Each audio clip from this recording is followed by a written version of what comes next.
सभी को नमस्ते। हम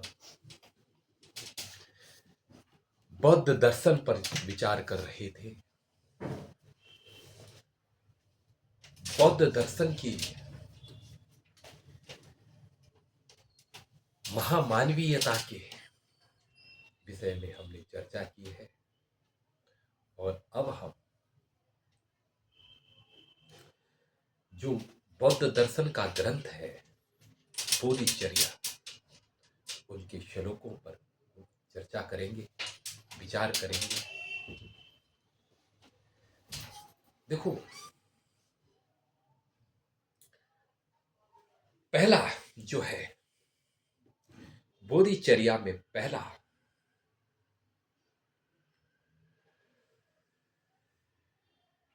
बोधिचित्तानुशंसा है, अर्थात इस प्रकरण में बोधिचित्त की प्रशंसा की गई है। इस प्रकरण में बोधिचित्त को महिमा मंडित किया गया है। बोधिचित्त से, एक सुशिक्षित चित्त से कैसे दिव्य जीवन को प्राप्त किया जा सकता है, इस विषय में वर्णन किया गया है। चित्त निर्वाण, वह उस चित्त का निर्वाण जिस चित्त से मानव महामानव बनता है, जिस चित्त से अज्ञ बुद्ध बनता है, प्रबुद्ध बनता है, संबुद्ध बनता है, उस चित्त के विषय में यहां पर वर्णन किया गया। उस चित्त की प्रशंसा की गई है ताकि तुम उस चित्त को प्राप्त कर सको, ताकि तुम उस चित्त की शरण में जा सको। इसलिए बोधि चित्त का विषय का वर्णन यहां पर किया गया है। आप इस ग्रंथ को जरूर सुने, क्योंकि यह ग्रंथ बहुत ही सुंदर और पावन ग्रंथ है। इस ग्रंथ में अनुपम तत्वों का वर्णन हुआ है। ऐसा ग्रंथ दुर्लभ ग्रंथ है। ऐसे ग्रंथों का मिलना बड़ा कठिन है, क्योंकि ज्यादातर ग्रंथ या तो कथाओं से भरे हुए हैं, या किसी की प्रशंसा में भरे हुए हैं, या किसी की जीवनी है, या ज्यादातर स्वर्गों का और नरकों का वर्णन करने लगते हैं। और अगर उनको उससे निकाल दिया जाए तो केवल मुट्ठी भर श्लोक ही बचते हैं। बस केवल गिने चुने श्लोक बच जाते हैं। कहें तो हजारों में 15 श्लोक उत्तम होंगे अन्य ग्रंथों में, लेकिन यह इस ग्रंथ में अत्यधिक मात्रा में श्रेष्ठतम रहस्यों का वर्णन हुआ है। इसीलिए इस ग्रंथ का हम यहां पर वर्णन करने जा रहे हैं। तो आइए हम विचार करते हैं। सुगतान ससुतान धर्म कायान प्रणिपात्यादरो अखिलाश्च वंध्यान सुगतात्मज संवरावतारम कथयिष्यामि यथागम समासात्।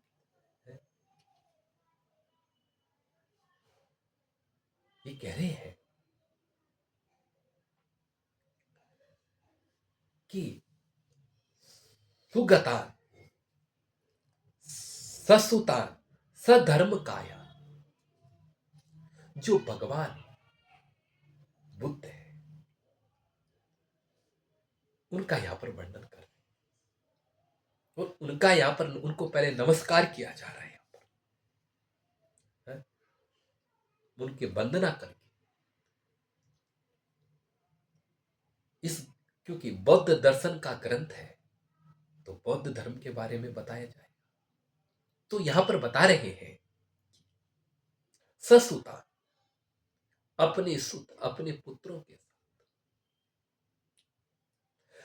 धर्म सधर्म काया और धर्म काया के साथ ध्यान देना। हर व्यक्ति के अंदर बुद्धत्व है। बुद्ध के पुत्र वही है जो बुद्ध की शरण की ओर अग्रसर हो गए, जो ज्ञान की शरण की ओर जा रहे हैं।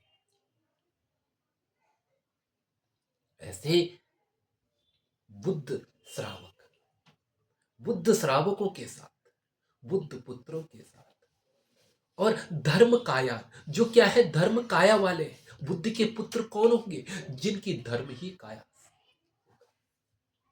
हमने पीछे कायाओं का वर्णन किया है। वह काया जो क्या है स्वाभाविक काया के बाद धर्म काया है, जो धर्मों से निर्मित बनी एक काया शरीर है। उन शरीरों के साथ बुद्ध के पुत्र और जो बुद्ध के पुत्र हैं और बुद्ध के पुत्रों के साथ जो क्या है जिनकी क्या धर्म काया को धारण किया, बुद्ध पुत्र के साथ और धर्म काया के साथ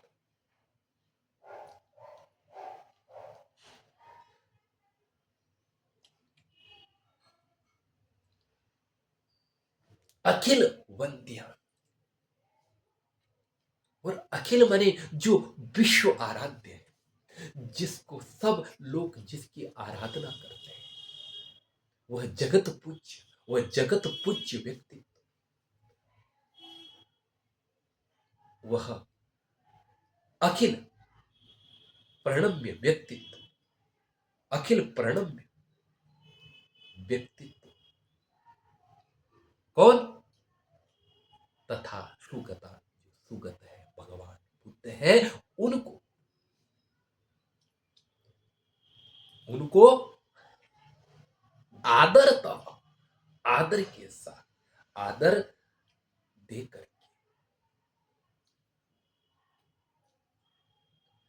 सुगत आत्मज संवरावतार, जो सुगत की आत्मा से उत्पन्न हुआ, अर्थात सुगत भगवान बुद्ध है, उनकी आत्मा से जो क्या है संवर अवतार है, अर्थात आचरण का जो अवतार है, नियमों का जो अवतार है, उस नेम अवतार भगवान बुद्ध का, उस नेम अवतार संबोधि चित्त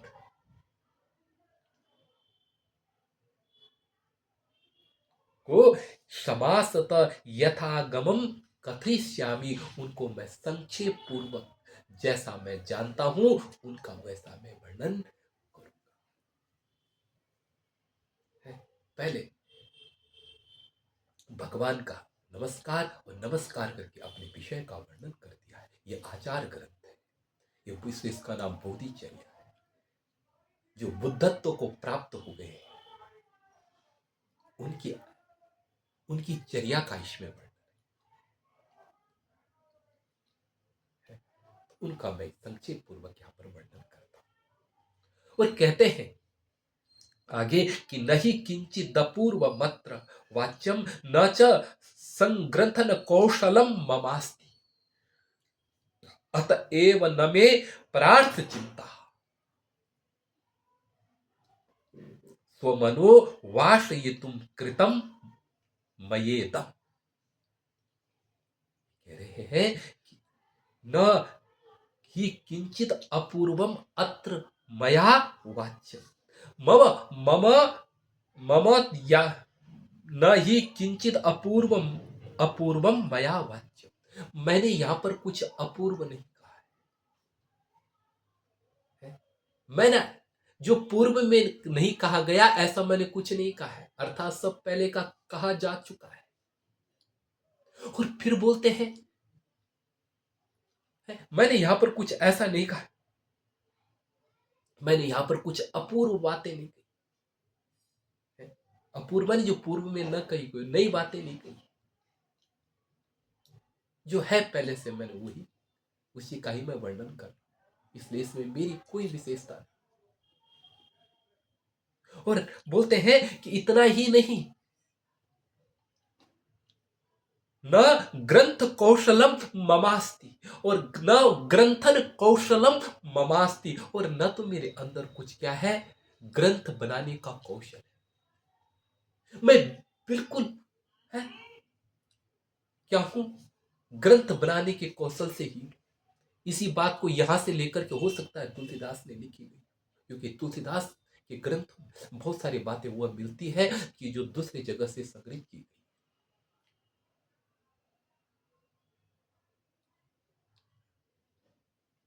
बहुत ऐसी चीजें, कहीं कहीं तो यह लगता है कि वहां से ये पंक्ति तुलसीदास ने स्वयं उतार दी। तुलसीदास का स्व कौशल ग्रंथ नहीं, पर कौशल ग्रंथ है। अच्छा, तो अब न मम ग्रंथन कौशलम अस्ति, मेरे अंदर कोई ग्रंथ को बनाने का कौशल भी नहीं। अतएव अतएव न में प्रार्थ चिंता, और न मुझको प्रार्थ चिंता भी कि मेरे ग्रंथ को पढ़ करके किसी का प्रार्थ होगा, ऐसी भी मेरी चिंता नहीं।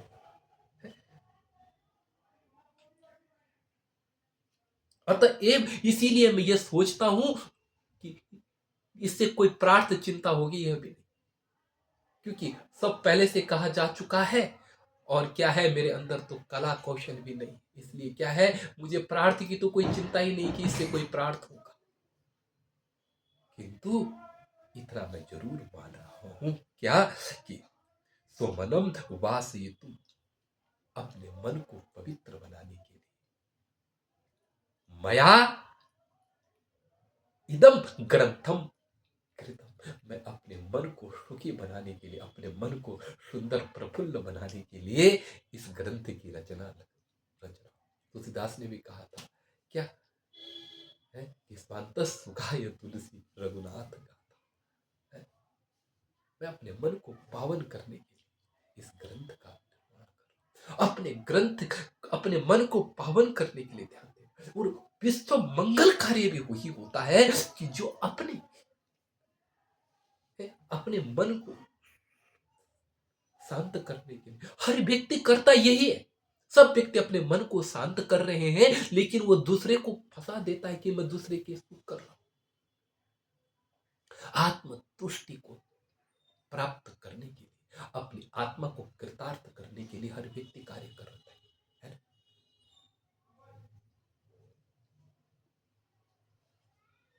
बोलते हैं कि मैंने दया की, परोपकार की, लेकिन यह सब क्या है, अपनी आत्मा की पीड़ा को शांत करने का एक तरीका है। अपनी आत्मा को शांति करने का ही तो एक तरीका है। करुणा क्या है, दया क्या है, दया और करुणा यही तो है कि अपने हृदय के अंदर पीड़ा उठी, और उस पीड़ा को शांत करने के लिए हमने बाहर अच्छा काम किया, और वो पीड़ा शांत हो और आनंद आ,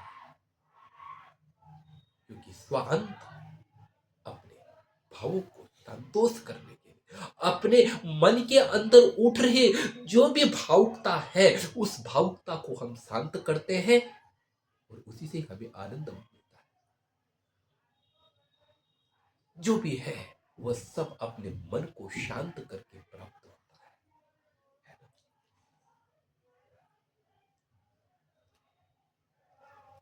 हमने देखा कृष्ण युद्ध में लड़ रहे हैं, है ना? अरे, कृष्ण अर्जुन को कह रहे हैं युद्ध में लड़ने का, हमने पीछे गीता में भी विचार किया है ना, और कहता है कि मैं इनके ऊपर दया कर लूं। वास्तविकता यह थी कि वो अपनी छवि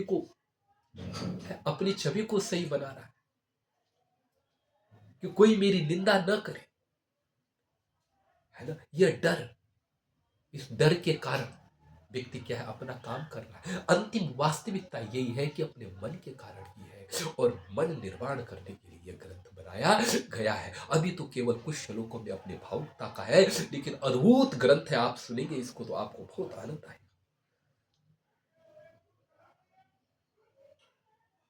मम, आगे कहते हैं कि मम तावद अनेन याति वृद्धिम कुशलम भावयितुम प्रसाद वेगः अतः मत समधातुरेव पश्य दपरो पेन मथोपि सार्थकोऽयम्। मम तावद अनेन यादि वृद्धिम कौशलम प्रसाद वेगः। मम अनेन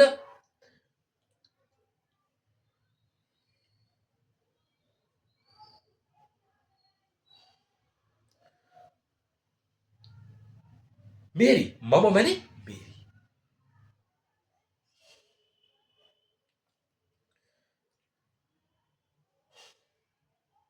मेरी श्रद्धा के द्वारा,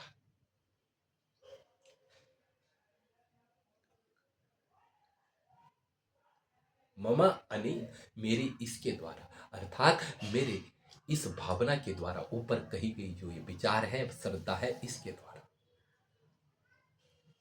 वृद्धिम कौशलम याति है, मेरी क्या है, मेरी इस भावना के द्वारा ही, मेरी इस पुण्य भावना के द्वारा ही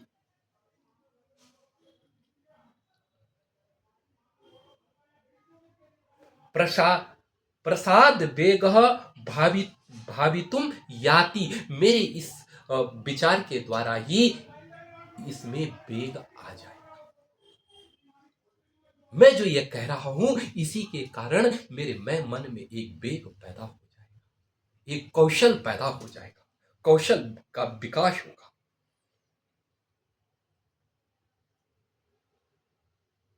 मेरे इस मन के भाव के द्वारा ही एक कौशल का विकास होगा, एक कौशल प्रकट हो जाएगा। मम तावद अनेन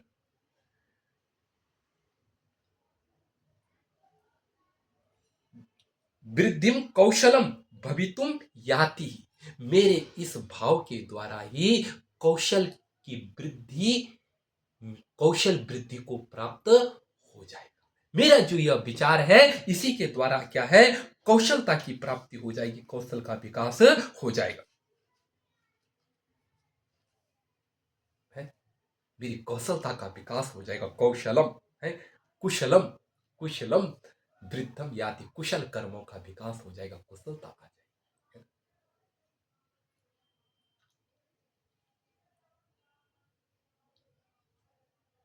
कितना गजब सूत्र है। और क्या, इससे क्या होगा, बोला अथ मत सम धातु रेव पश्चेत, मेरे समान धातु वाले, मत सम मेरे जैसे धातु वाले, मेरे जैसे क्या है, सील में लगे हुए व्यक्ति, मत मत समह धातु धातु रेव अपरह पश्चेत, मेरे जैसे जो क्या है, विद्या का प्रेमी या सील का प्रेमी है, अगर दूसरा व्यक्ति इसको देखेगा,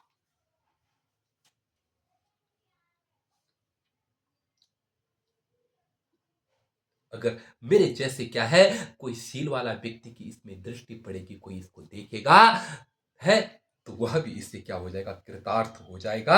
अतः एनम सोपि सार्थको यम, इसलिए मेरा जो ये कथन है, यह जो कार्य है, यह भी क्या हो जाएगा, सार्थक हो जाएगा।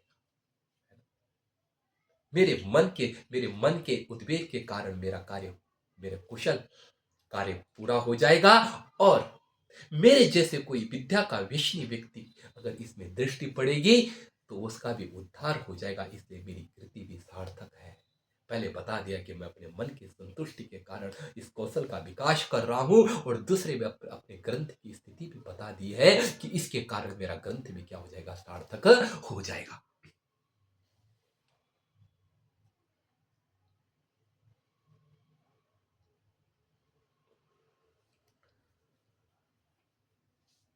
आगे कहते हैं, क्षणम क्षणम सपदीयम सुदुर्लभम प्रतिलब्धा पुरुषार्थ साधिनीम यदि नात्र विचिंतेते हितम पुनरेष समागम।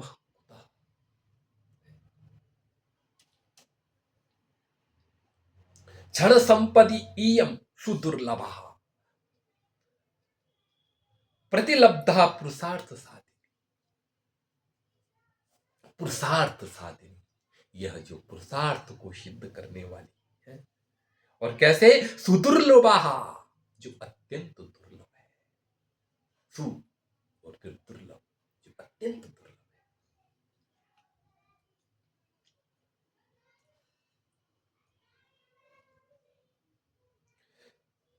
क्षण संपदि इयं लब्धः, यह क्षणिक जो संपत्ति है, यह क्या हुई? हमें मिली हुई है। यह पुरुषार्थ को सिद्ध करने वाली दुर्लभ और क्षणिक संपत्ति जो हमें मिली हुई है।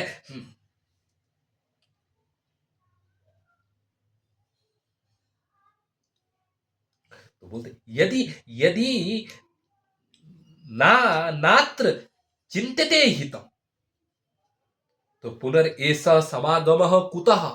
यदि बोला इसके मिल जाने पर यदि अपना उद्धार नहीं कर, अपना उद्धार और अपना हित का चिंतन नहीं किया, तो पुनः समागमः कुतः, बोलते हैं फिर ऐसे शरीर का मिलना कहाँ दुर्लभ संभव है।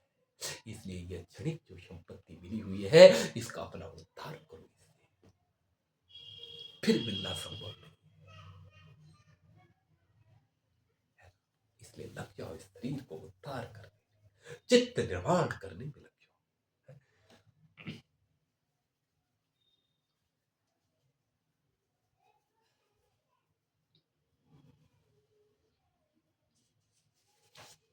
आगे कहते हैं क्या कि रात्रौ यथा मेघ घनांधकारे विद्युच्छणं दर्शयति प्रकाशम् बुद्ध्वानुभावेन तथा कदाचित् लोकस्य पुण्येषु मति क्षणं स्यात्। आगे कह रहे हैं क्या? रात्रौ यथा मेघ घनांधकारे विद्युच्छणं दर्शयति प्रकाशम्। बोला रात्रो, रात्रि में जैसे घनांधकारे, घना अंधकार है, जो क्या है? बादल, जो प्रकाश, रात्र के प्रकाश करने के साधन है, चंद्रमा, नक्षत्र,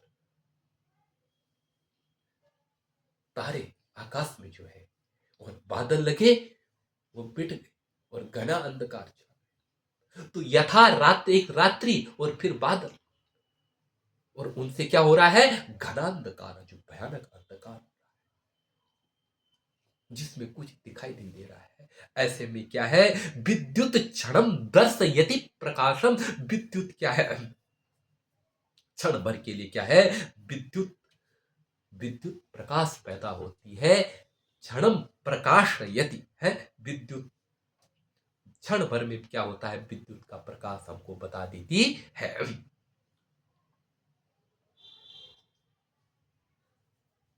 जैसे क्या है? रात्रि में घना अंधकार में विद्युत की चमक का प्रकाश होता है, दिखाई देता है। ऐसे ही क्या?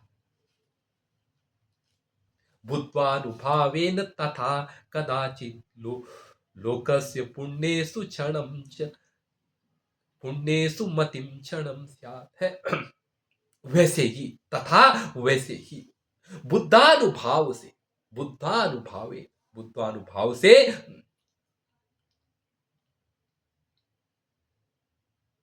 बुद्धानु तथा बुद्धानुभावे भावेन कदाचित लोकेषु पुण्येषु मति क्षणम स्यात्। तभी बुद्धि के, तथा उसी प्रकार बुद्धि की अनुभाव से, बुद्धि की कृपा से है, लोक की पुण्य में क्षण भर के लिए क्या हो जाती है? मति हो जाती है। क्षण भर के लिए मति होती है, और वो मति क्या है? बहुत सुंदर जीवन को देने वाली है।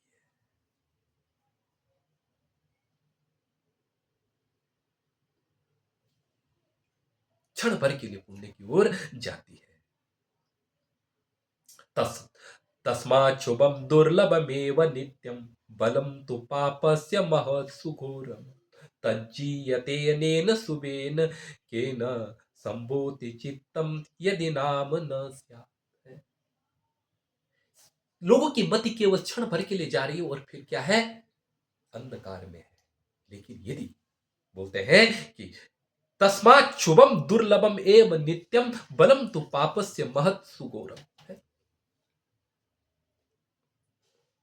तस्मात् इसीलिए शुभम दुर्लभम नित्यम बलम तु पापस्य महत् सुगोरम, इसलिए शुभम दुर्लभम एव नित्यम, इसलिए जो शुभ है वह क्या है, दुर्लभ है, थोड़ा सा रहा है और वह कहीं क्या है, अंधकार में खो रहा है,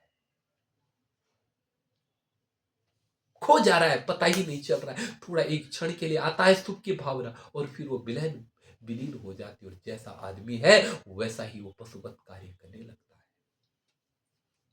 इसलिए बता रहे क्या कि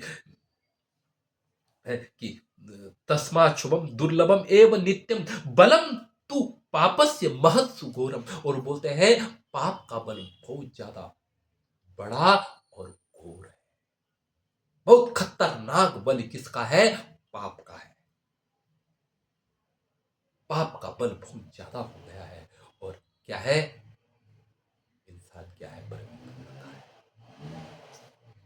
है।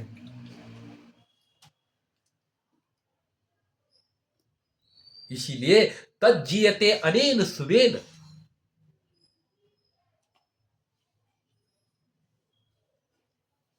बोलते हैं तज्जीयते अनेन सुवेन केन संबोधि चित्तम यदि यदि नाम न स्यात्। बोलते हैं कि तज्जीयते अनेन सुवेन केन, बोलते हैं उस पाप को किस शुभ के द्वारा जीता जा सकता है, अर्थात किसी के द्वारा नहीं जीता जा सकता है, केवल किसके द्वारा, बोलते हैं कि संबोधि यदि नाम न स्यात्, यदि संबोधि नाम का कोई ना हो तो उस पाप को किसी के द्वारा नहीं जीता जा सकता। अर्थात संबोधि नाम वाला चित्त न हो तो उस पाप को किसी के द्वारा नहीं जीता जा सकता है, अर्थात केवल संबोधि के द्वारा ही जीता जा सकता है। एक पाप से विजय पाने के लिए एक अपना सुचित्त का निर्माण, पाप से मुक्ति। क्या है पाप, अज्ञान, ये तो पाप है। अगर चित्त में दृढ़ ज्ञान भरा हो, चित्त अगर सुंदर और विकसित बना हुआ हो, चित्त यदि बुद्ध शासन में रत हो, चित्त यदि ज्ञान की पराकाष्ठा में हो, तो सारे पापों से छुटकारा है, वरना पुण्य क्षण क्षण में बर्बाद हो जाए। और बोधि चित्त का पैदा होना, एक ज्ञानवान चित्त का पैदा होना सबसे बड़ा पुण्य है। इससे बड़ा पुण्य कुछ है ही नहीं। ज्ञान ज्ञानीवान होना, बुद्धो लोग बुद्धो भवेम जगत हिताय, बुद्ध का मतलब होना, बुद्ध चित्त का होना ही क्या है, पूरे जगत और विश्व मंगल है।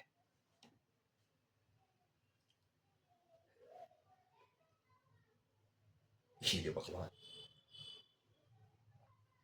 बुद्धि की जो अनुपम देशना, भगवान बुद्धि की देशना, प्रज्ञा, प्रज्ञाशील समाधि, प्रज्ञाशील समाधि से होकर के भगवान, और ये क्या है, जगत से होकर के प्रज्ञाशील समाधि क्या है, मोक्ष तक जाता है रास्ता। और सब क्या है, ये बोधि चित्त में ही पैदा होते हैं। अभी भगवान बुद्ध का अष्टांगिक मार्ग आएगा, उसको भी हम वर्णन करेंगे। सब क्या है, चित्त की परिशुद्धि के, चित्त निर्माण के लिए शिक्षा का फल भी हमेशा चित्त निर्माण होना चाहिए। यदि शिक्षा ने चित्त निर्माण नहीं किया तो वह शिक्षा नहीं, अज्ञान ही समझो। यदि शिक्षा के साथ शुद्ध चित्त का निर्माण नहीं होगा तो समझो कभी जग का भला नहीं।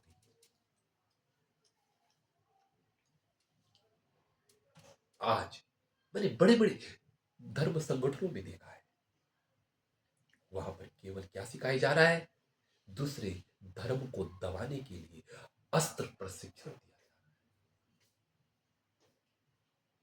है। धर्म में सिखाई जा रही है। मारने की बात धर्म में सिखाई जा रही है, लड़ने की बात धर्म में सिखाई जा रही है। अरे भाई, लड़ना, लड़ने वाले और मारने वालों से श्रेष्ठ वह महान व्यक्ति है कि जो क्या है, लड़ाई को हमेशा के लिए खत्म करते हैं, जो युद्ध को ही हमेशा के लिए खत्म करते हैं, वह व्यक्ति श्रेष्ठ है। उन व्यक्तियों को कभी श्रेष्ठ मत मानो कि जो व्यक्ति क्या है, दूसरे को मार करके श्रेष्ठ बन रहे हैं। नहीं, श्रेष्ठ वह व्यक्ति है जो लड़ाई को ही खत्म करने के लिए अपना कदम को बढ़ाए,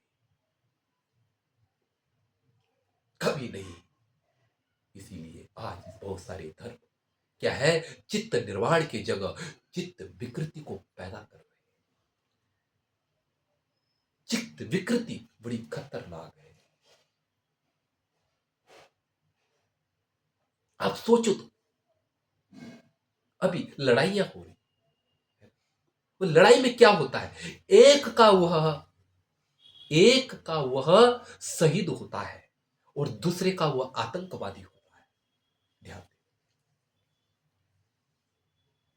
अब जैसे पाकिस्तान का यहां आता है तो हम उसको मारते हैं, तो हमारे लिए तो आतंकवादी है, लेकिन पाकिस्तान के लिए वो शहीद बनेगा। ये ये दुगलापन कभी इंसानियत में नहीं हो सकता है। इंसानियत जो होगी उसमें सार्वभौमिकता होगी, जिसमें सार्वभौमिकता नहीं वह सही धर्म नहीं। इसलिए क्या है, चित्त निर्वाण। शिक्षाओं में केवल मानवता का संवर्धन के लिए उपदेश दिया जाना चाहिए, स्वशासन को थोपने के लिए नहीं। आज नहीं तो कभी इस बात को पूरा विश्व सोचेगा और समझेगा और विचार करेगा, और क्या नई दिशा के लिए अग्रसर होगा। उसे सारे हथियार जो है, उसे सब हथियारों की बिक्री बंद करनी पड़ेगी, वरना इतने हथियार इकट्ठे हो चुके हैं कि दुनिया को 10 बार मारा जा सकता है। इतने हथियार आज पूरे विश्व में इकट्ठे हो चुके हैं। आखिर इनका परिणाम क्या है, सारी दुनिया को विनाश करना। क्यों? क्योंकि प्रभुत्व, अपना शासन, ये अपने घमंड, अपने अहंकार को पुष्ट करना, और ये सब विकृत चित्त से पैदा होते हैं। इसीलिए हमें बुद्ध शासन कहता है कि अगर जीवन में श्रेष्ठ बनना है तो अपने अंदर अपने चित्त में कुशलता को पैदा करना है। तो बोधि चित्त कुशल कर्मों से युक्त, श्रेष्ठ कुशल और श्रेष्ठ कर्मों से युक्त, कुशल और श्रेष्ठ गुणों से युक्त चित्त का निर्माण करना पड़ेगा। उसी से ही विश्व व्यवस्था संभव है। आगे कहते हैं, आगे भी सुनो। कल्पाननल्पान प्रविचन कल्पाननल्पान प्रविचिन्त्यद्भिर्दृष्टं मुनीन्द्रैर्हितमेव हिततदेव। कल्पाननल्पान प्रचिन्तयद्भिर्दृष्टं मुनीन्द्रैर्हितमेतदेव।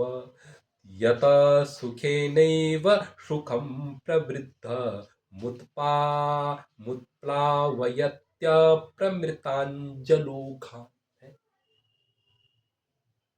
थोड़ा अक्षर छोटे हैं और दृष्टि में थोड़ा समस्या है। तो बता रहे हैं कि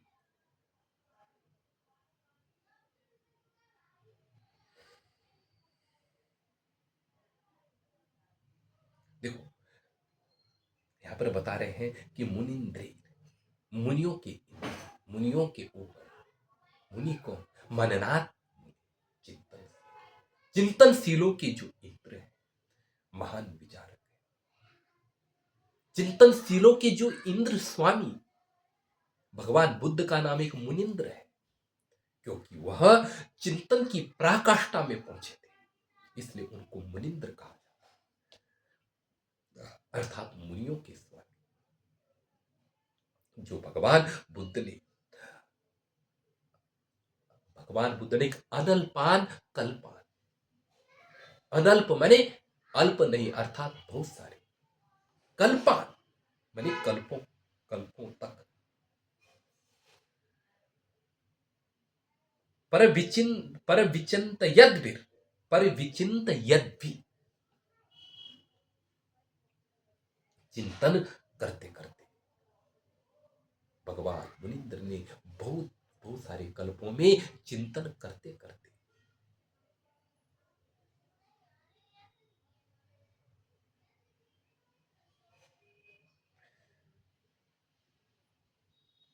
एतद एव हितम दृष्टम, उन्होंने यह इस हित को देखा। भगवान बुद्ध ने अनेक कल्पों तक चिंतन करके एक ऐसा हित को देखा, ऐसा हित देखा। क्या ऐसा एक हित देखा, अर्थात कौन सा यह एक हित देखा, अर्थात बोधि चित्त को ही एक हित देखा। अनंत कल्पों कल्पों से चिंतन करते हुए एतद, एतद मने एतद चित्तम हितम दृष्टम, इस चित्त को ही एक हित देखा। भगवान बुद्ध ने अनेक कल्पों में चिंतन किया और विमर्श किया और एक ही निष्कर्ष निकाला, एक एक से ही हित को देखा। क्या? किसके द्वारा? चित्त निर्वाण से ही हित को देखा।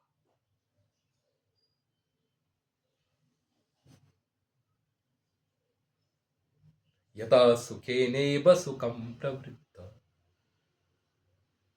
जिससे सुखे ने एक, सुखेन मने अनायास बिना परिश्रम के,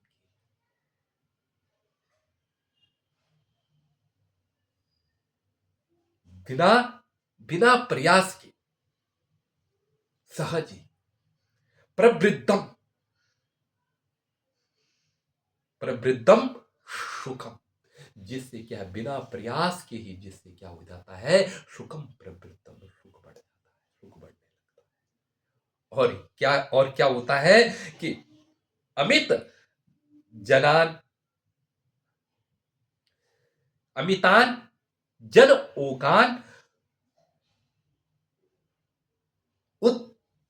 उत्प्लावयति, और अमित अमित माने अनंत मनुष्य समूहों का क्या हो जाता है, उत्प्लावयति, उद्धार हो जाता है, तर जाते हैं, अनंत मनुष्यों का उद्धार हो जाता है।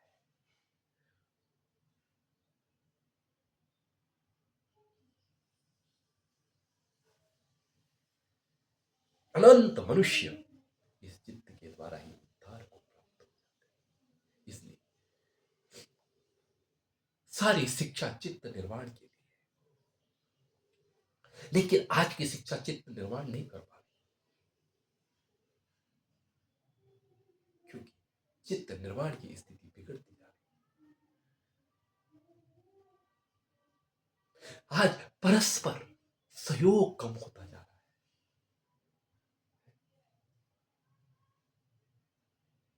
कभी गांव में हम रहते थे, गांव में एक आदमी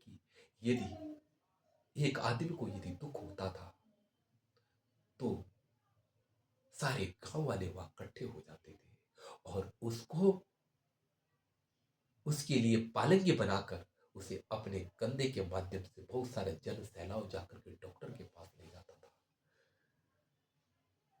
ये सहयोग की भावना, ये जैसा जैसा विकास हो रहा है वैसा वैसा व्यक्ति सिकुड़ता जा रहा है। होना तो ये चाहिए था कि व्यक्ति जैसे जैसे विकास होता जाए व्यक्ति फैलता जाए, लेकिन उल्टा हो रहा है, व्यक्ति सिकुड़ता जा रहा है। बाहर का विकास और अंदर का सिकुड़न। एक गाड़ी में बैठे हुए दो व्यक्ति हैं, सामने बैठे हैं, लेकिन एक दूसरे से बात नहीं कर रहा है क्योंकि कान पर कुछ लगा हुआ है। विकास आदमी को जोड़ेगा नहीं, विकास आदमी को तोड़ेगा।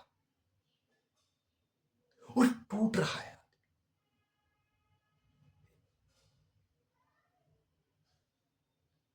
आदमी के अंदर जो करुणा के गुण है, जो समाज में पैदा होनी चाहिए थी, वह करुणा के गुण जब हम टीवी को देखते हैं या पिक्चर को देखते हैं उसमें पैदा हो जाता है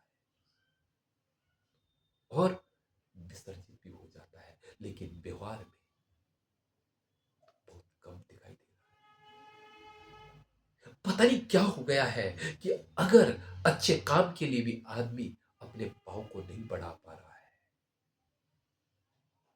उसके पाँव पर कुछ ऐसा जाम लग गया है कि वह अच्छे कार्य के प्रति अपने कदम नहीं रख पा रहा है। डर इतनी हो गई है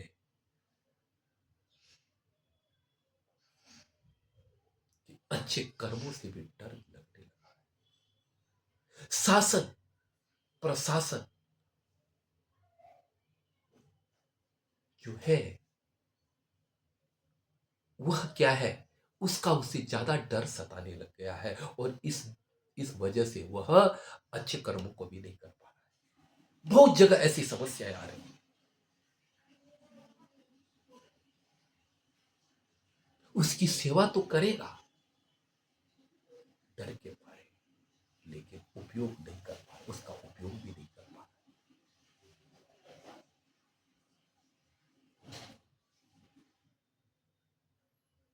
कितनी व्यक्ति तड़प रहे होते हैं, लेकिन उसके कितने व्यक्तियों का एक्सीडेंट हो जाता है रोड पे, लेकिन एक व्यक्ति दुष्ट उसके बगल से निकल पड़ता है लेकिन उसके पास नहीं जाता है।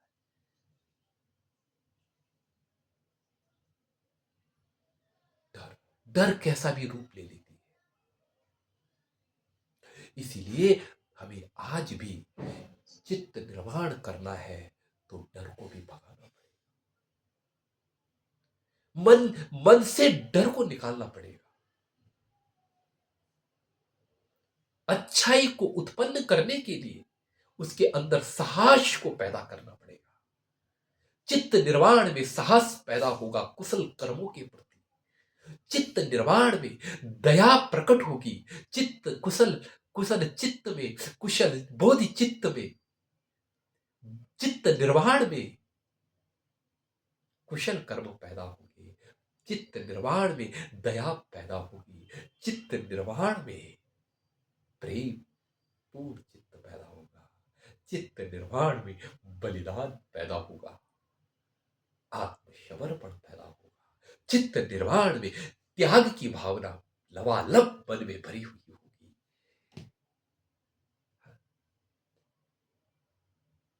इसलिए भगवान बुद्ध बारंबार कहते हैं चित्त निर्वाण।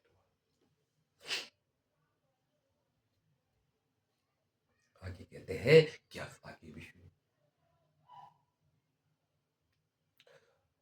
भव दुःख शतानि तरतु कामैरपि सत्त्वसेव्यानि सत्त्वव्यसनानि हर्तु कामै बहुशौक्य शतानि भोक्तु कामैर्विमुच्य हि सदैव बोधिचित्तम्। भव दुःख शतानि तरतु कामैरपि सत्त्वव्यसनानि तरतु कामै बहुशोक्य सतानि तरतु कामैर् न विमुच्यम ही सदैव बोधिचित्तम। बोलते हैं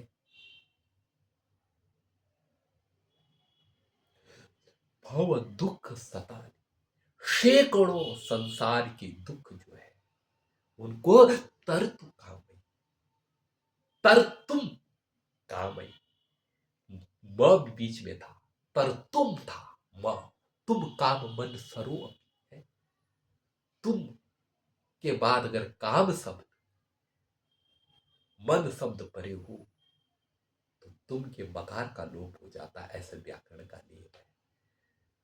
तो यहां पर क्या है, तरतु कामई, अर्थात भव सुख सैकड़ों भव मैंने संसार के दुखों से तरने की कामना वालों के द्वारा,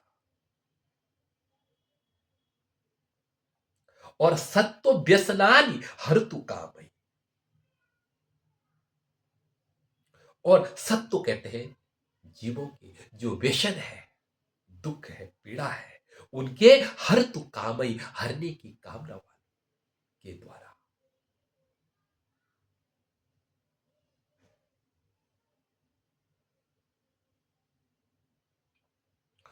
भव शुक शतानि भुक्त कामई, और जो क्या है सैकड़ों संसार के हजारों सुखों की भोग की कामना करने वाले, अनंत सुखों की जो चाहने वाले, अर्थात पहला देखो, पहले बताए क्या, संसार के सैकड़ों दुखों को जो दूर करने एक मन में चाहने वाला, और जो क्या है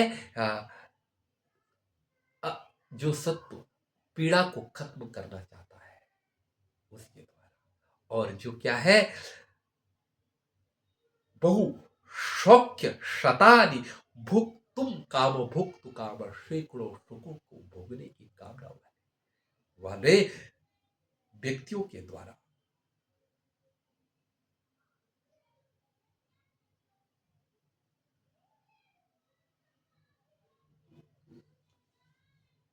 ऐसे व्यक्तियों के द्वारा बोधि चित्तम एतत् सदैव बोधि चित्तम न विमुच्य, ऐसे व्यक्तियों के द्वारा कभी बोधि चित्त का परित्याग नहीं करना चाहिए। अर्थात इस संसार में अगर सुखी रहना है और परमात्मा के मार्ग को भी नहीं प्राप्त करना है, तो बोधि चित्त का लोप कभी नहीं करना है।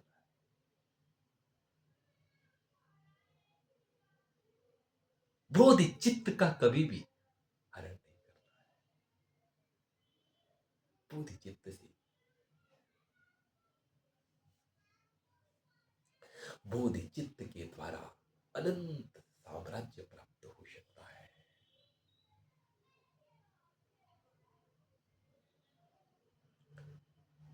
आगे कहते हैं भव भवचारक वंदनो वराक सुगतानां सुत उच्यते क्षणेन, स नरामरलोक वंदनीयो भवति स्मोदित एवं बोधि चित्ते।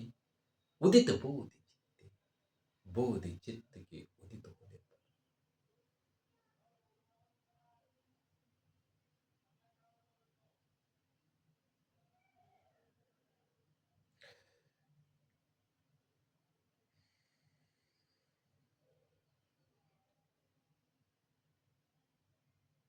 बोधि चित्त के उत्पन्न होने पर भवचारक वंदनो बराक, जो क्या है भव, भव माने संसार के बंधन में बंधा हुआ बेचारा,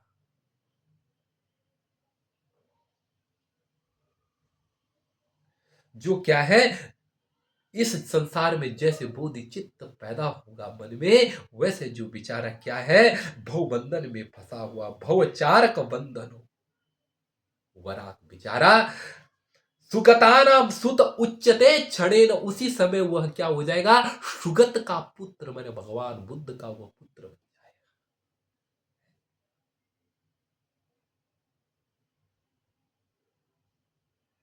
और क्या स नराव अमर लोक वंदनियो भवती ही, और वह क्या नर माने मनुष्य और अमर माने देवताओं के द्वारा वंदनियो भवती, वह वंदन करने योग्य हो जाए।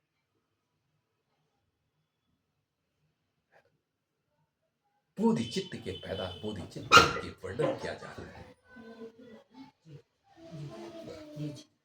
बिल्कुल वंदनीय हो जाएगा। आगे क्या खोल के जब बात कह रहे हैं, आगे कह रहे हैं कि असुचि प्रतिमा मिमम गृहीत्वा जिनरत्न प्रतिमां करोत्यनर्घा रसजातमतीव वेदनीयं सुदृढ़ गृणत बोधि चित्तम संयम है।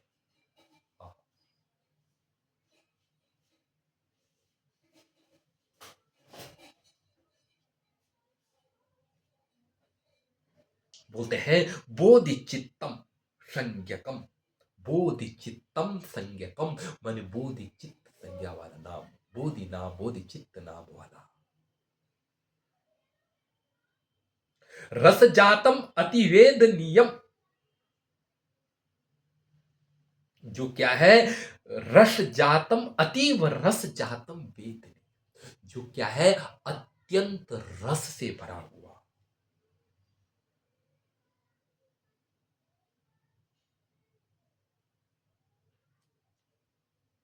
जो क्या है, अत्यंत रस से भरा हुआ। और जो वेदनीय है, ऐसे चित्त को सुदृढ़ गृणीत, उसे दृढ़ता पूर्वक तुम ग्रहण करो। क्या कह रहे तुम, एक बार फिर इसका अर्थ लगाओ कि जो क्या है, बोधि चित्त नाम वाला, बोधि चित्त संज्ञकम, जो बोधि चित्त संज्ञक वाला है, अति रस, अतीव रस जातम, जो बहुत ज्यादा रस वाला है, या रसायन है, जो वेदनीय है, ऐसे जो चित्त है, बोधि चित्त है, उसको तुम ग्रहण करो। इसको ग्रहण करने से क्या होगा, तब बताते हैं कि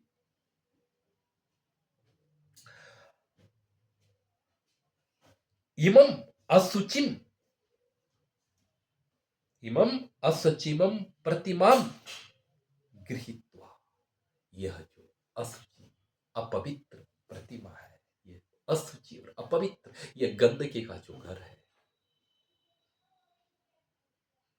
यह अपवित्र जो शरीर है, वह क्या कि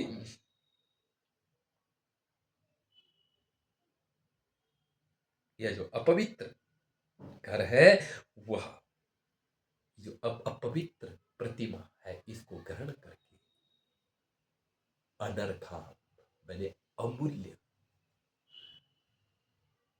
जो क्या है, बुद्ध रत्न, जो अमूल्य क्या है, जिन रत्न प्रतिमा,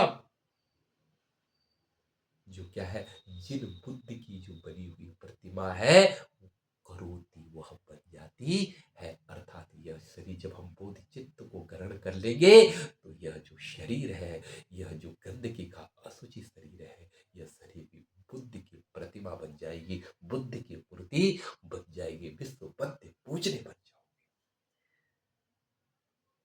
यह जीवित शरीर भी, यह नश्वर शरीर भी अमर बन जाएगा।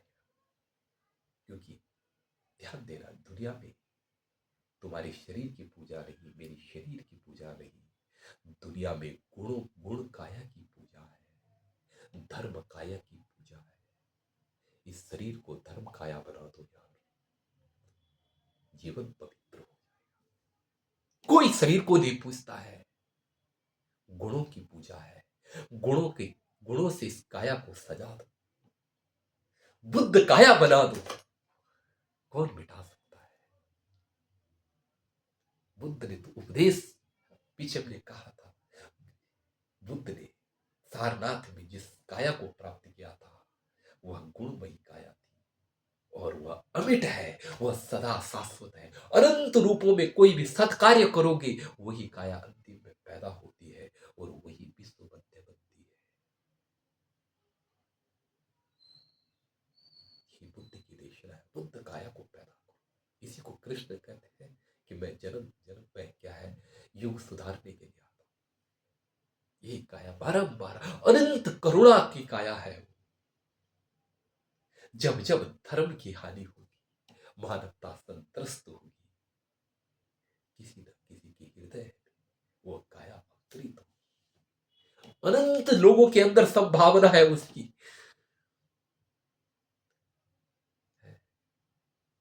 लेकिन बुद्ध काया सदाचारी और उत्तम व्यक्तियों में पैदा होती है।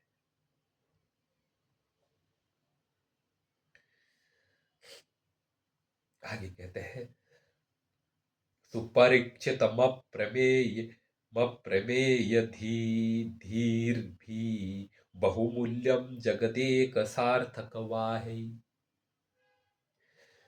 गति पतन विप्रवासिशीलाः सुदृढ़ं गृणत बोधि चित्तरत्नम।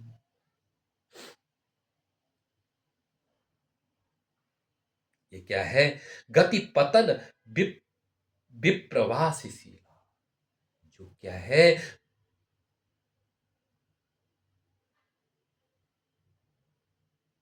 भगवान बोल रहे हैं कि गति पतन विप्रवासिशीला, जो क्या है? गति और पतन।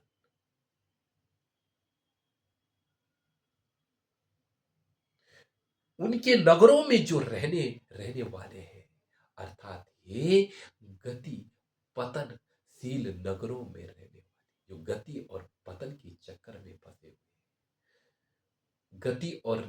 गति और क्या? पतन, उठना गिरना, इन्हीं के अंदर सारे जीव फंसे हुए हैं। इसलिए उन्हीं को यहां पर क्या कहा गया है? गति पतन विप्रवासशीला, गति पतन में प्रवास करने में जो रत लोग हैं, स्वभाव वाले, वे गति ऐसे प्रवासियों के अप्रमेय माने परमा से जो रहित,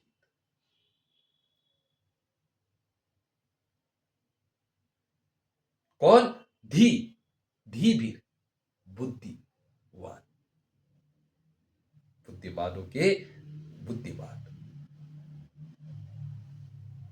और जगत एक सार्थक वाहे, और संसार के जगत एक है, संसार के एक मने अनंत, सार्थक वाहे,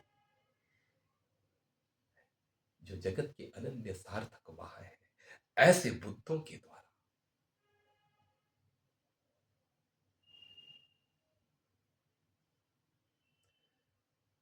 परीक्षितम, जिसका परीक्षण किया गया, कौन? बोधि चित्त रत्नम सुदृढ़म गृणता, ऐसा जो बोधि चित्त है उसको तुम ग्रहण करो। कहने के तात्पर्य है जो महामानव भगवान बुद्ध के द्वारा जिसका परीक्षण किया गया है। और ध्यान देना, जगत सार्थक वाहे बहुवचन, जगत का सार्थक का वहन करने वाले, जगत के सार्थकता का वहन करने वाले, जगत की सार्थकता को जानने वाले, जो क्या है? अप्रमेय धी, जिनकी बुद्धि का कोई पार नहीं पा सकता, ऐसे प्रमेय बुद्धियों के द्वारा जिस बहुमूल्य बोधि चित्त का परीक्षण किया गया है, उस चित्त को सुदृढ़म गृणीता, उस चित्त को तुम दृढ़ता पूर्वक ग्रहण करो।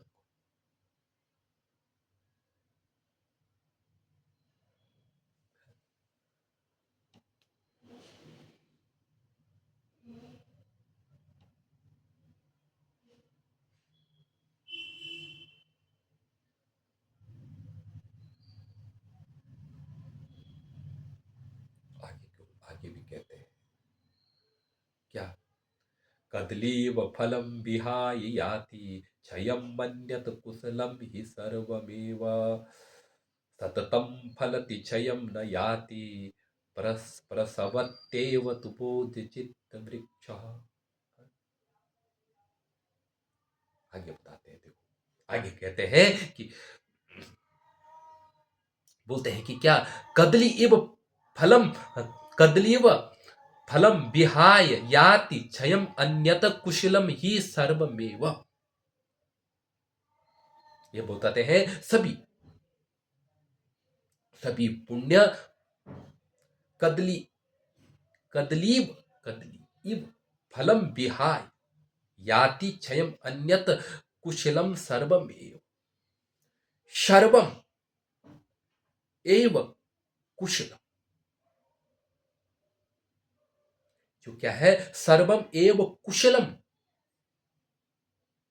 जो क्या है, यह सभी कुशल जो कर्म है वह क्या है कि सभी कर्म जो है वो सभी जो कुशल कर्म है वह क्या है, कदली फलम विहाय क्षयम या, वह क्या है, कदली फल के जैसे केले के समान क्षीण हो जाता है। वह सब क्या है, जितने भी पुण्य है सब कदली वृक्ष के जैसे क्षय होकर के है, कदली वृक्ष के जैसे फल को देकर के सब क्षय हो जाते हैं। कदली इव फलम विहाय क्षयम याति, जितने सर्वम एव कुशलम, जितने भी कुशल कर्म है वह कदली वृक्ष के जैसे फल दे करके क्षय हो जाता है। अर्थात जैसे केले का वृक्ष फल को दे करके स्वयं विसर्जित हो जाता है, नष्ट हो जाता है, ऐसे ही जितने भी पुण्य कर्म है सब क्या होते हैं, अपना फल दे करके विनाश को प्राप्त हो जाते हैं। लेकिन शततम फलति क्षयम न याति प्रसवति एव बोधि चित्त वृक्ष, जो बोधि चित्त वृक्ष है, जो यह ज्ञान का वृक्ष है, यह कैसा होता है, बोलते हैं शततम फलति, सदा फलवान होता रहता है, न क्षयम याति, और यह क्षय को भी प्राप्त नहीं होता है, और परसवती, और सदा है अपनी संतति को बढ़ाता है। इसलिए इस बोधिचित्त की शरण में जाओ।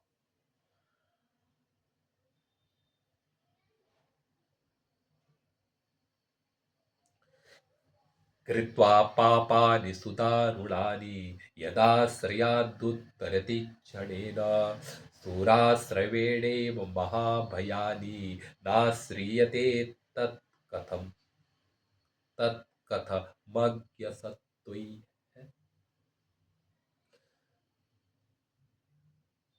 आगे कहते हैं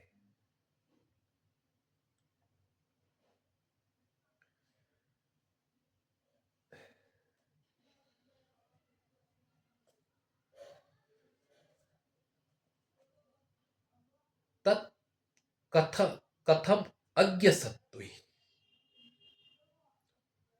अज्ञसत्त्वयि जो क्या है, अज्ञ सत्व है, अर्थात मूढ़ प्राणी,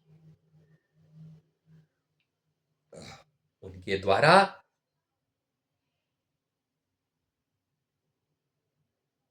द्वारा तत्कथम न आश्रियते, उस बोधि चित्त का आश्रय वो क्यों नहीं लेते। अरे मूढ़ प्राणी, तू बोधि चित्त का आश्रय क्यों नहीं ले।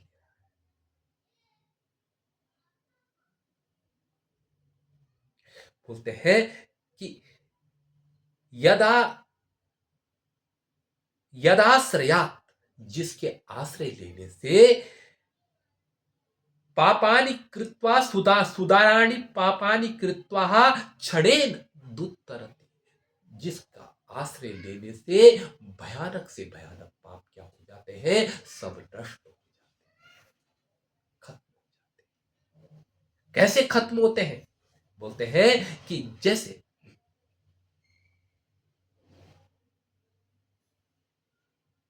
जैसे क्या है, सुरा आश्रयण महाभयानी, बोलते हैं जिस प्रकार क्या है, किसी वीर का आश्रय लेकर के सारे भय खत्म हो जाते हैं। ये वीर चित्त है, बोधि साहसवान चित्त है, इसके आश्रय लेने से सारे पाप खत्म हो जाते, सारे भय विदा हो जाते। पूरा चित्त निर्वाण की एक विधा है। ध्यान देना, अभी अभी तो केवल प्रशंसा मात्र है प्रशंसा इसलिए प्रवृत्ति। और यह सत्य प्रशंसा केवल मात्र प्रवृत्ति करना नहीं, प्रत्युत चित्त निर्माण करना इसका उद्देश्य है। किस तरीके से होगा, संपूर्ण तरीके भी है इसमें। प्रज्ञा पारमिता का वर्णन,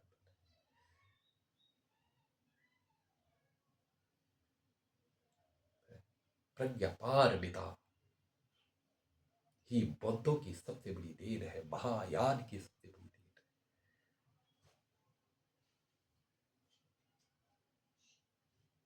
प्रज्ञा पारमिता के विषय में अनुपम वर्णन है। प्रज्ञा पारमिता ही भगवान बुद्ध लेकर के आते हैं।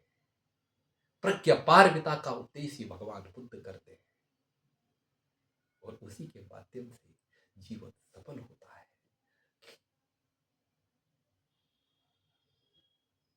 आगे कहते हैं,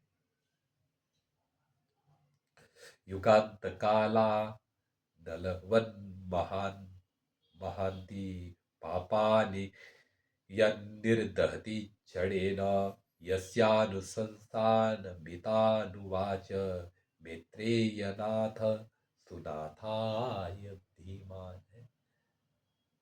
बोलते हैं कि युगांत काला अनलवत महांति पापानि यन्निर्दहति क्षणेन यस्यानुसंसना संसना यस्यानुसंस संसान यस्यानुसंसान अमितान उवाच मैत्रेयनाथ सुधन्वाय।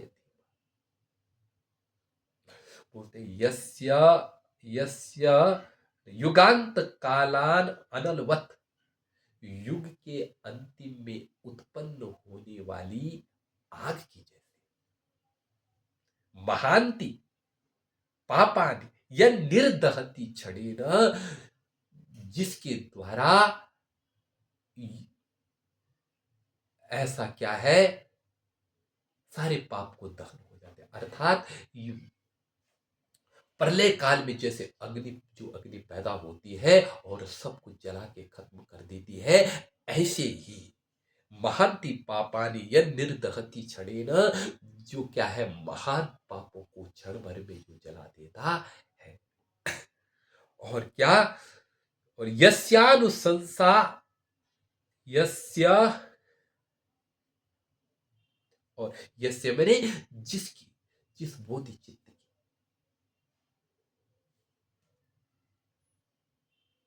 अमितान, अमितान का मतलब होता है जिसकी अमिट अनुसंसा, प्रशंसा, उपदेश, ज्ञान, जिसका जिसकी जिसका उपदेश, या जिसकी जिस चित्त का उपदेश, जिस बोधि चित्त की प्रशंसा, जिस बोधि चित्त की अमिट प्रशंसा।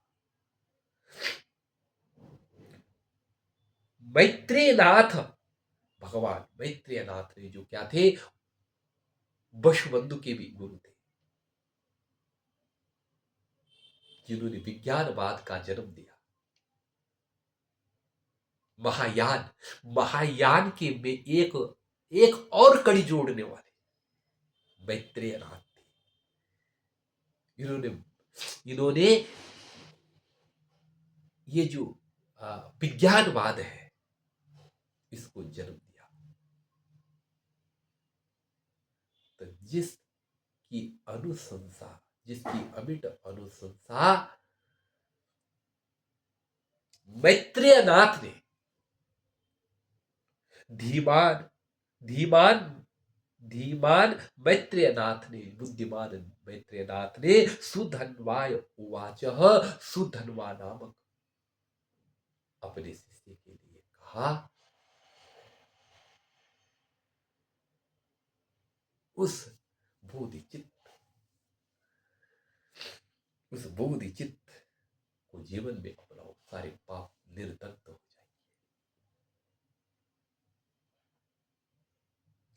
अब जो कुछ श्लोकों में उन्हीं का ही कुछ श्लोकों में नीचे को वहां पर बताया भी गया है। एक क्या है, गंड्यू व्यूह सूत्र है। ये जो जितने भी सूत्र है ना, ये सब सूत्र चीनी भाषा में विद्यमान है, तिब्बती भाषा में विद्यमान है, क्योंकि यहां पर तो खत्म कर दिए गए। संस्कृत में थे महान ग्रंथ, और वर्ग स्वार्थ बड़ा खतरनाक होता है, क्योंकि इसकी भूख, पेट की भूख,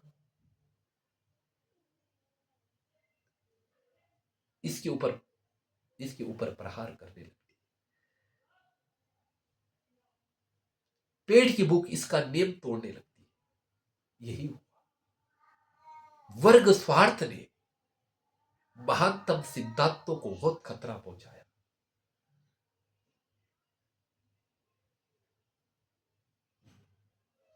वर्ग स्वार्थ के कारण बहुत सारा ज्ञान विलुप्त हो गया। सारा नालंदा विश्वविद्यालय, नालंदा विश्वविद्यालय हम बोलते हैं, विश्वविद्यालय नहीं, नालंदा बिहार नाम था। तक्षशिला, ये सब बिहार है, और इनमें ज्यादातर जो शिक्षा है वो बौद्धों की दी जाती है।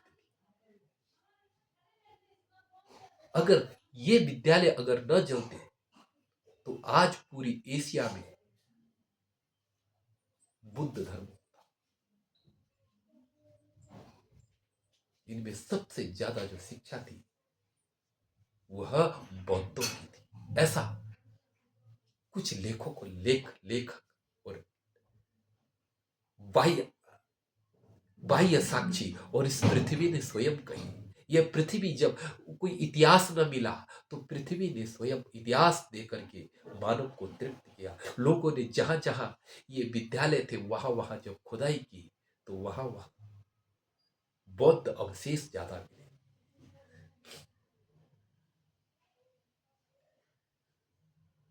तो मैत्रेयनाथ के लिए, सुधन्वा के लिए बुद्धिवान मैत्रेयनाथ ने जो कहा उसका थोड़ा थोड़ा यहाँ पर वर्णन करेंगे। यदबोधि चित्तम द्विविधम विधातव्यम समासतः। बोधि चित्तम तद्बोधि चित्तम द्विविधम विधातव्यम समासतः। बोधि प्रणिधि चित्तंच बोधि प्रस्थान में वच। बोलते हैं यहाँ पर बुद्धि चित्त का दो प्रकार से विभाजन किया जा रहा है।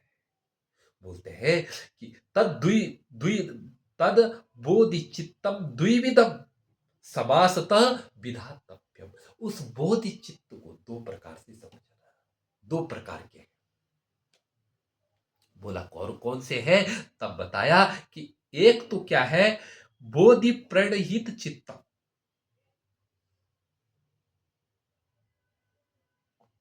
और एक क्या है, बोधि प्रस्थानम एवच, और एक बोधि प्रस्थान चित्त है। एक तो है बोधि परिणिधि चित्त, और दूसरा क्या है, बोधि प्रस्थान चित्त।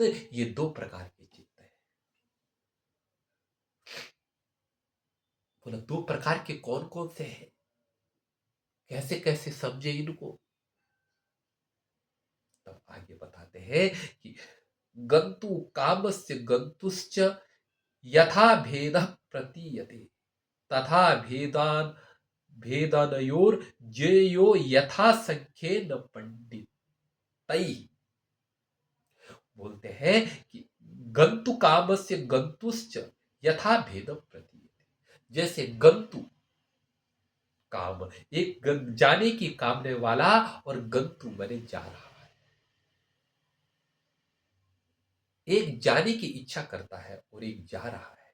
जिस जिस प्रकार इन दोनों में भेद है, इसी प्रकार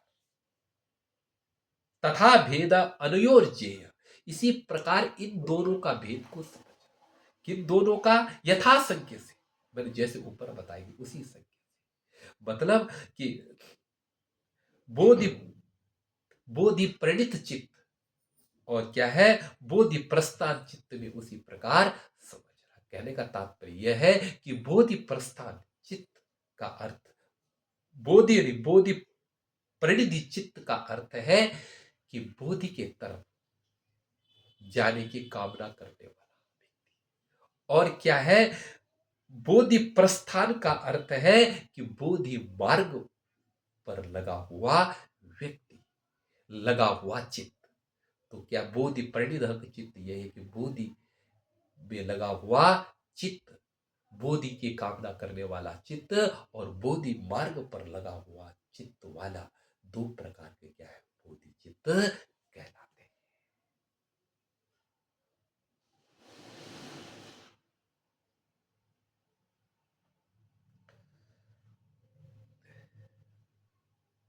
तो आज मैं अपनी वाणी को यही पर विराम देता हूं। आप जरूर इसको सुनेगा और आपको यह बहुत ही सुंदर लगेगा। यह भगवान बुद्ध की देशना। सभी को नमस्ते, शुभ रात्रि।